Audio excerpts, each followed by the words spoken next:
जय श्री राधे। पूज्य श्री सद्गुरुदेव भगवान के चरणों में प्रणाम। आज पूज्य श्री भाई जी कीर्तन के विषय में कहते हैं।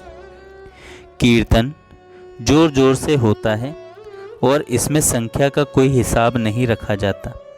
यही जप और कीर्तन में भेद है। जप जितना गुप्त होता है उतना ही उसका अधिक महत्व है, परंतु कीर्तन जितना ही गगनभेदी स्वर में होता है उतना ही उसका महत्व बढ़ता है।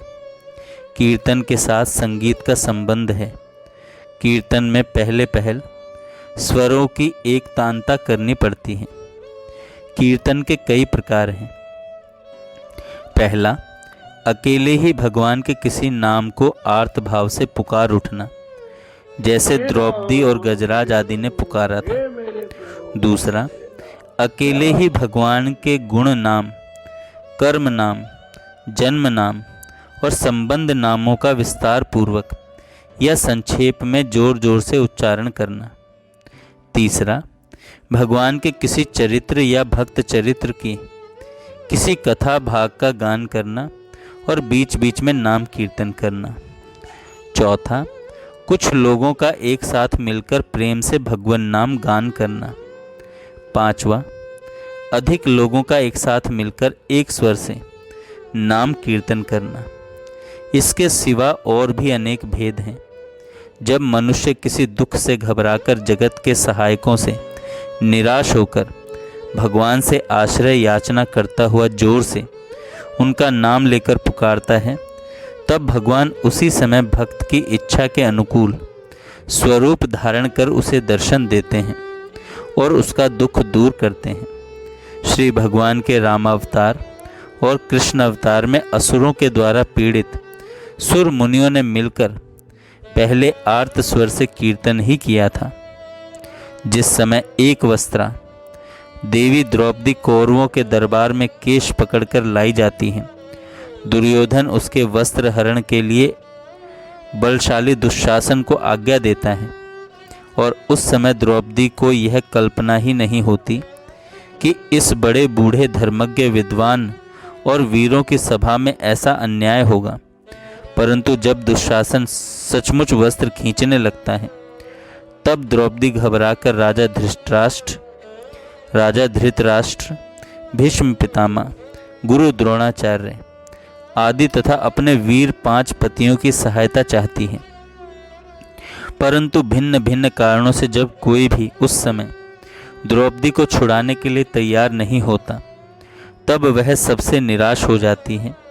सबसे निराश होने के बाद ही भगवान की अनन्य स्मृति हुआ करती है। दुशासन बड़े जोर से साड़ी खींचता है। एक झटका और लगते ही द्रौपदी की लज्जा जा सकती थी। एक झटका और लगते ही द्रौपदी की लज्जा जा सकती है। द्रौपदी की उस समय की दीन अवस्था हम लोगों की कल्पना में भी पूरी नहीं आ सकती। महलों के अंदर रहने वाली एक राजरानी, पृथ्वी के सबसे बड़े 5 वीरों द्वारा रक्षिता कुल रमणी, रजस्वला अवस्था में बड़े बूढ़ों तथा वीर पतियों के सामने नग्न की जाती हो, उस समय उसको कितनी मर्म वेदना होती है, इस बात को वही जानती है। कवियों की कलम शायद कुछ कल्पना करे। खैर, द्रौपदी ने निराश होकर भगवान का स्मरण किया और वह व्याकुल होकर पुकार उठी, गोविंद द्वारका वासिन कृष्ण गोपी जनप्रिय। हे द्वारकावासी गोविंद, हे गोपी जनप्रिय कृष्ण, क्या मुझ कौरवों से घिरी हुई को तू नहीं जानता? हे नाथ, रमानाथ, ब्रजनाथ, दुख नाशक जनार्दन, मुझ कौरव रूपी समुद्र में डूबी हुई का उद्धार कर। हे विश्वात्मा, विश्व भावन भगवान श्री कृष्ण, हे महायोगी कृष्ण, कौरवों के बीच में हताश होकर तेरे शरण आने वाली मुझको तू बचा। व्याकुलता पूर्ण नाम कीर्तन का फल तत्काल होता है। जब सबकी आशा छोड़कर केवल मात्र परमात्मा पर भरोसा कर उसे एक मन से कोई पुकारता है, तब वह करुणा सिंधु भगवान एक क्षण भी निश्चिंत और स्थिर नहीं रह सकता। उसे भक्त के काम के लिए दौड़ना ही पड़ता है। नाम की पुकार होते ही द्रौपदी के वस्त्रों में भगवान आ घुसे और वस्त्र अवतार हो गया। वस्त्र का ढेर लग गया। 10,000 हाथियों का बल रखने वाली वीर दुशासन की भुजाएं फटने लगीं। 10,000 गज बल घट्यो घट्यो न 10 गज चीर। साड़ी का छोर न आया। एक कवि कहते हैं, पाए अनुशासन दुशासन के कोप धायो, द्रुपद सुता को चीर गहे भीर भारी है। भीषण करण द्रोण बैठे व्रत धारी तहाँ, कामिनी की ओर काहू नेक न निहारी है। सुन के पुकार धाये द्वारिका ते यदुराई, बाढ़त दुकूल खेच भुज बल भारी है।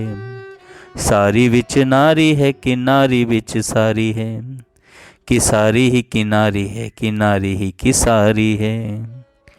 दुशासन थककर मुंह नीचा करके बैठ गया। द्रौपदी की लाज और उसका मान रह गया। भगवान नाम कीर्तन का फल प्रत्यक्ष हो गया। जय हो भगवान के पावन नाम की, जय हो। जय श्री राधे, जय श्री राधे।